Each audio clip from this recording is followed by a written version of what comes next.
آج کا سبق سورہ بقرہ کی آیت نمبر 187 سے ہے۔ اعوذ باللہ من الشیطان الرجیم، بسم اللہ الرحمن الرحیم۔ وحل لکم لیلۃ الصیام الرفث الی نسائکم ہن لباس لکم وانتم لباس لہن، علم اللہ انکم کنتم تختانون انفسکم فتاب علیکم وعفی عنکم فالآن باشروہن وابتغوا ما کتب اللہ لکم وَكُلُوا وَاشْرَبُوا حَتَّى يَتَبَيَّنَ لَكُمُ الْخَيْطُ الْأَبْيَضُ مِنَ الْخَيْطِ الْأَسْوَدِ مِنَ الْفَجْرِ ثُمَّ أَتِمُّوا الصِّيَامَ إِلَى اللَّيْلِ وَلَا تُبَاشِرُوهُنَّ وَأَنْتُمْ عَاكِفُونَ فِي الْمَسَاجِدِ تِلْكَ حُدُودُ اللَّهِ فَلَا تَقْرَبُوهَا كَذَلِكَ يُبَيِّنُ اللَّهُ آيَاتِهِ لِلنَّاسِ لَعَلَّهُمْ يَتَّقُونَ۔ تمہارے لیے روزے کی رات میں اپنی بیویوں سے مباشرت کرنا حلال کر دیا گیا ہے۔ وہ تمہارے لیے لباس ہیں اور تم ان کے لیے لباس ہو۔ اللہ نے جان لیا کہ بے شک تم اپنی جانوں کی خیانت کرتے تھے، تو اس نے تم پر مہربانی فرمائی اور تمہیں معاف فرما دیا، تو اب ان سے مباشرت کرو، اور جو اللہ نے تمہارے لیے لکھا ہے اسے تلاش کرو، طلب کرو، اور کھاؤ اور پیو یہاں تک کہ تمہارے لیے سیاہ دھاگے سے سفید دھاگا فجر کا خوب اچھی طرح ظاہر ہو جائے، پھر روزے کو رات تک مکمل کرو، اور ان عورتوں سے مباشرت مت کرو جب تک کہ تم مسجدوں میں اعتکاف کی حالت میں ہو۔ یہ اللہ کی حدود ہیں، تو ان کے قریب نہ جاؤ۔ اسی طرح اللہ اپنی آیات لوگوں کے لیے کھول کر بیان کرتے ہیں تاکہ وہ بچ جائیں۔ اس آیت کا پس منظر اور بیک گراؤنڈ یہ ہے کہ جب رمضان المبارک کے روزے شروع میں فرض ہوئے تو اس وقت حکم یہ تھا کہ ایک روزہ دار شام کو جب سو جاتا تھا تو اس کا روزہ شروع ہو جاتا تھا۔ سونے کے بعد خواہ کچھ ہی دیر کے بعد اس کی آنکھ کھل جاتی تو اس کے لیے کھانا پینا اور بیوی سے مباشرت کرنا حلال نہیں تھا۔ پہلے یہ قانون تھا، لیکن اس معاملے میں پھر کچھ صحابہ کرام سے خلاف ورزی ہوئی، اور دو طرح خلاف ورزیاں ہوئی۔ حدیث میں آتا ہے کہ حضرت قیس بن سرمہ رضی اللہ عنہ انصاری صحابی تھے۔ وہ سارا دن کھیت میں کام کرتے رہے اور شام کو تھک کر گھر آئے اور بیوی سے پوچھا کیا کچھ کھانے کے لیے ہے؟ انہوں نے کہا کہ نہیں ہے، آپ ٹھہریں میں کچھ پڑوسیوں سے لاتی ہوں۔ بیوی کچھ لینے کے لیے چلی گئی، اور جب وہ آئی تو ان کے شوہر کی آنکھ لگ گئی۔ آنکھ لگنے سے روزہ شروع ہو گیا اور کھانا پینا حرام ہو گیا۔ پھر انہوں نے کچھ نہ کھایا۔ اگلے دن پھر کام پر گئے اور کمزوری کی وجہ سے بے ہوش ہو کر گر گئے۔ اس کا علم رسول اللہ صلی اللہ علیہ وسلم کو ہوا تو یہ آیت نازل ہوئی۔ یہ صحیح بخاری کی روایت ہے، کتاب الصوم، باب قول اللہ عز وجل وحل لکم لیلۃ الصیام الرفث الی نسائکم۔ اور اسی طرح سنن ابی داؤد میں بھی یہ روایت ہے، اور ایک اور روایت میں ہے کہ سیدنا فاروق اعظم رضی اللہ عنہ نبی کریم صلی اللہ علیہ وسلم کے پاس آئے اور عرض کی کہ یا رسول اللہ، مجھ سے تو بڑا سخت گناہ ہو گیا۔ آپ نے پوچھا کیا ہوا؟ تو انہوں نے بتایا کہ میں رات کو آپ کے پاس سے گیا اور میں نے بیوی سے اپنی ضرورت کا تقاضا کیا، تو انہوں نے کہا کہ میں تو سو گئی تھی، میری تو آنکھ لگ گئی تھی۔ تو میں نے کہا کہ نہیں، تم ویسے ہی کہہ رہی، جھوٹ بول رہی ہو، میں نے ان سے مباشرت کر لی۔ تو اس بارے میں آپ فرمائیں۔ تو اس موقع پر یہ آیت نازل ہوئی، تو اللہ تعالیٰ نے پھر وہ قانون تبدیل فرما دیا اور یہ فرمایا اب تمہارے لیے رمضان المبارک کے روزوں کی راتوں میں، رمضان المبارک کی راتوں بیویوں سے مباشرت کرنا حلال قرار دیا گیا ہے۔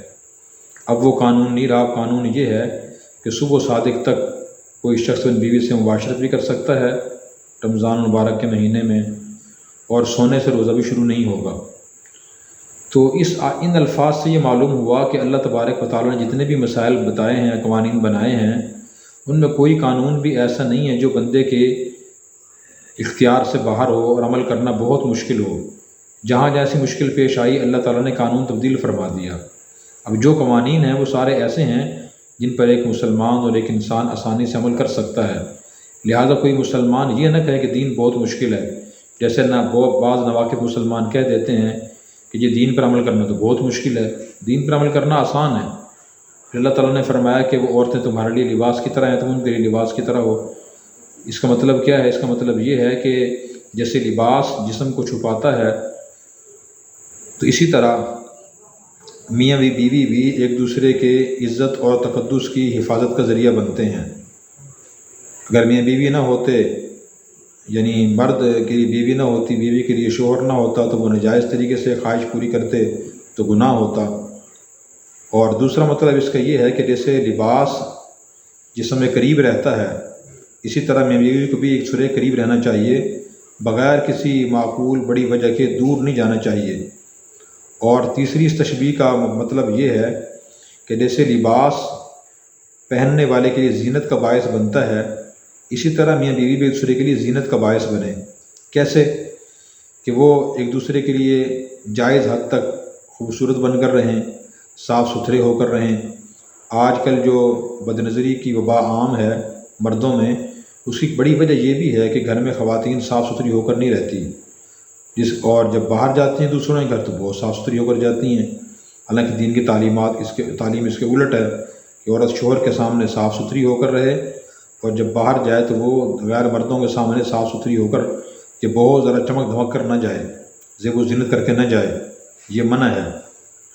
اور دوسرا مطلب اس کا تیسرا یہ ہے کہ میاں بیوی ایک دوسرے کے لیے زینت کا باعث بنے، خوبصورتی کا باعث بنے، یعنی ایک دوسرے کی خوبیاں دیکھیں اور وہ بیان کریں، خامیاں بیان نہ کریں کہ بیوی شوہر کی دوسروں کے سامنے خامیاں بیان کر رہی ہو، وہ ایسا ہے وہ ایسا ہے، اللہ کرے کسی کو ویسا شوہر نہ ملے ایک دو خامیوں کی وجہ سے، اور شوہر بیوی کی خوبیاں دیکھے، اس کی خامیاں بیان نہ کرے، زینت کا باعث بنے، اس کے لیے پریشانی کا اور عیب کا باعث نہ بنے، دل آزاری کا باعث نہ بنے۔ اس کے بعد اللہ نے فرمایا کہ اللہ کو معلوم تک تم خیانت کرو گے، اس سے مراد وہی ہے کہ تم آپس میں اس حکم پر عمل نہیں کر سکو، خلاف ورزی کرو گے، تم نے خلاف ورزی کی تو اللہ نے تم پر توجہ فرمائی، تمہاری توبہ قبول فرمائی، تمہیں معاف کر دیا، تو اللہ تعالیٰ معاف کرنے والے بھی ہیں۔ اور صحابہ کرام نے جو آ کر آپ صلی اللہ علیہ وسلم کے واقعات بتائے، اس سے معلوم ہوا کہ جو شرعی مسائل میں شرم نہیں کرنی چاہیے، بظاہر مسئلہ شرم و حیا کا تھا، لیکن خلاف ورزی ہوئی تو آپ کو آ کے بتایا کہ یا رسول اللہ یہ مسئلہ پیش آیا ہے، یہ خلاف ورزی ہوئی ہے، تو پھر اللہ تعالیٰ نے قانون تبدیل فرما دیا۔ آج بہت سے لوگ مرد اور عورتیں علماء سے مسائل نہیں پوچھتے کہ یہ شرم و حیا کا مسئلہ ہے، مفتی صاحب مولانا صاحب پتہ نہیں کیا سمجھیں گے، وہ کوئی برا خیال نہیں دل میں لاتے، پوچھنا چاہیے۔ پھر اس کے بعد فرمایا وہ عورتوں سے تم مباشرت کر سکتے ہو، وابتغوا ما کتب اللہ لکم۔ بات تو شرم و حیا کی ہے، لیکن یہ اللہ نے بیان کی ہے، ہم بھی ذرا کھول کے بیان کر رہے ہیں کہ جب میاں بیوی مباشرت کریں، اس کا مقصد صرف وقتی اپنی خواہش پوری کرنا نہ ہو، جو جانوروں کا کام ہے، جانوروں کا خیال ہوتا ہے، بلکہ اس کا مقصد اولاد کی طلب ہو، اور جب سچی خواہش مباشرت کی ہو پھر ہی کرنی چاہیے۔ آج کل نوجوانوں میں خاص طور پہ بیماری ہے کہ وہ بغیر سچی خواہش کے مباشرت کثرت سے کرتے ہیں، جس کا نتیجہ یہ ہوتا ہے کہ عورتیں بیمار ہو جاتی ہیں، مرد بیمار ہو جاتے ہیں، ان کے اعضاء رئیسہ کمزور ہو جاتے ہیں، کمر کی بیماریاں، دماغ کی بیماریاں، نظر کمزور ہو جاتی ہے، دل جگر گردے جن کو اعضاء رئیسہ کہا جاتا ہے وہ کمزور ہو جاتے ہیں، اور جوانی میں اسی وجہ سے بہت سے نوجوان مرد اور عورتیں بیماریوں میں مبتلا ہو جاتے ہیں۔ اس لیے یہ کوئی لذت والی صرف چیز نہیں ہے، جب سچی طلب پیدا نہ ہو تو یہ عمل نہیں کرنا چاہیے، اور اس کا مقصد صرف اولاد کا حصول ہونا چاہیے۔ جب سچی خواہش پیدا ہو تو پھر یہ عمل کرنا چاہیے۔ مردانہ قوت جو ہے، جسمانی طاقت، یہ جسم میں پٹرول کی طرح ہے، جب یہ نکل جاتی ہے تو انسان بہت سی بیماریوں میں مبتلا ہو جاتا ہے۔ تو اللہ کی بڑی نعمت ہے، اس کی قدر کرنی چاہیے، بلا وجہ اس کو ضائع نہیں کرنا چاہیے۔ پھر اس کے بعد فرمایا کہ تم کھاؤ پیو جب تک کہ سفید دھاگا صبح کے سیاہ دھاگے سے زیادہ ہو کر نظر نہ آ جائے۔ اس طرح جب صبح صادق نہ ہو تو روزہ دار اس وقت تک سحری کھانا کھا سکتا ہے۔ جب یہ آیت نازل ہوئی تو عدی بن حاتم رضی اللہ عنہ نے 2 دھاگے لیے، ایک کپاس کا سفید دھاگا اور ایک سیاہ دھاگا، اپنے تکیے کے نیچے رکھ لیے، اور اس وقت چراغ لوگ جلایا کرتے تھے ضرورت کے وقت، تو جب تک وہ ان میں فرق نظر نہ آتا تھا تو وہ سحری کھاتے رہتے تھے۔ صبح صادق ہونے کافی دیر بعد تک سحری کھاتے رہتے تھے کہ صحابی کو ان کے طرز عمل کا علم ہوا، انہوں نے حضور کو بتایا، حضور نے بلایا، فرمایا عدی سحری یہ کھانا کس وقت تک کھاتے ہیں؟ تو عرض کیا قرآن کی تعلیم کے مطابق میں نے 2 دھاگے رکھے ہوئے ہیں، ان کو دیکھتا رہتا ہوں، جب تک فرق نظر نہ آئے تو میں سحری کھانا کھاتا رہتا ہوں۔ آپ مسکرائے اور فرمایا یا عدی ان وصالتک لعریضۃ، کہ آپ کا سرانہ تکیہ تو بہت وسیع ہے، دن رات اس کے نیچے آ گئے۔ پھر آپ نے بتایا کہ اس سے مراد یہ نہیں جو آپ سمجھے ہو، کپاس کے دھاگے مراد نہیں ہیں، صبح صادق کی روشنی اور رات کی تاریکی مراد ہے۔ اللہ کے ارشاد کا مطلب یہ ہے جب صبح صادق کی روشنی پھیلنا شروع ہو جائے، رات کا اندھیرا ختم ہونا شروع ہو جائے، تو پھر اس کے دن کی روشنی پھیلنا شروع ہو جائے صبح صادق کے وقت سے، اس کے بعد پھر سحری کھانا جائز نہیں ہے۔ اس سے ایک بات سمجھ آئی کہ آدمی خود قرآن کو نہیں سمجھ سکتا، کسی عالم کو کی ضرورت ہوتی ہے۔